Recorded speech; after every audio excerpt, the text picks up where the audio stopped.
Looking at the Honorable Minister's statement and looking at the budget, I think that our government does not love this country.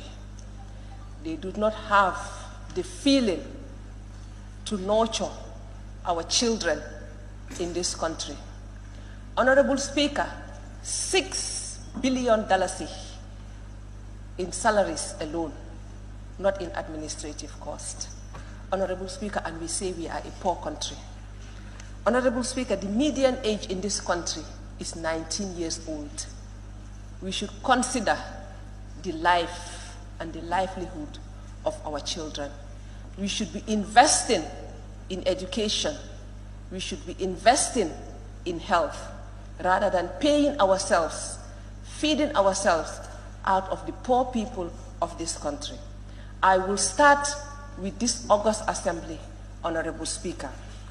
Honorable Speaker, to see the salary of the Honorable Speaker increased from 658 million to 658,000 to 1,560,000, I feel ashamed to call myself an honorable member. Honorable Speaker, I gave myself for service. I did not give myself for the poor people to feed me and my family. Honorable Speaker, when I saw this, I felt embarrassed. I did not want to come to this budget session because I said to myself, there is no need, because we are just sharing the cake in our pockets, going home, feeding ourselves. Not only that, but to see the responsibility allowance, the residential allowance, the roving allowance, and all those for the representatives of the people. It is embarrassing for me to go back to my poor constituency and tell them that the meager resources of this country, I am paid that much at your expense. I took an oath, Honorable Speaker, to serve and to give back to my society, not to enrich myself. And even if I go to the Constitution, Honorable Speaker, it says that we shouldn't deliberately enrich ourselves. And increasing our salaries is deliberately enriching ourselves.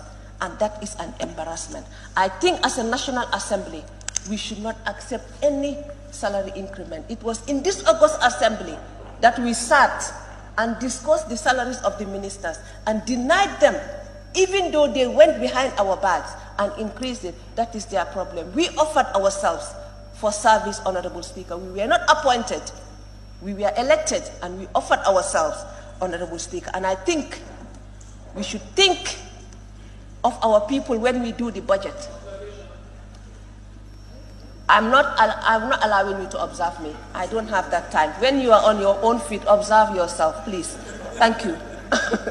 Honorable Speaker, when we go to the office of the President, Honorable Speaker, I have seen new units, ICT units, being established at the office of the President. The office of the President has, I think, whatever they call it, the person that does her public speech or whatever, that lady. Why would he need an order ICT? Why would the Honorable, His Excellency want 6 advisors? How many ministers does he have in addition to the new ministries? If the President is telling us that the ministers are not good enough, I told this August Assembly here last year when we did the budget, if he is implying that his ministers are not good, let him sack them and appoint advisors. The ministers, according to our constitution, should be competent enough to advise him on any policy under their ministries. And if they are not good enough, and if that is what he's implying, that they are not good enough, let him sack them and appoint advisors in their place. But as a poor country, we cannot be paying ministers and be paying advisors and be paying deputy advisors. Come on, we are a poor country. Instead of thinking of ourselves, 6 billion in emoluments alone. Come on. Honorable Speaker, I think we should think of the Gambian people, not our pockets. We say that when you are a politician, your skin starts shining. And I'm starting to believe it. Once you are appointed a minister, before 2 months, you marry a second wife. You start buying homes abroad. Come on, at the expense of who? At the expense of the poor Gambian? No way.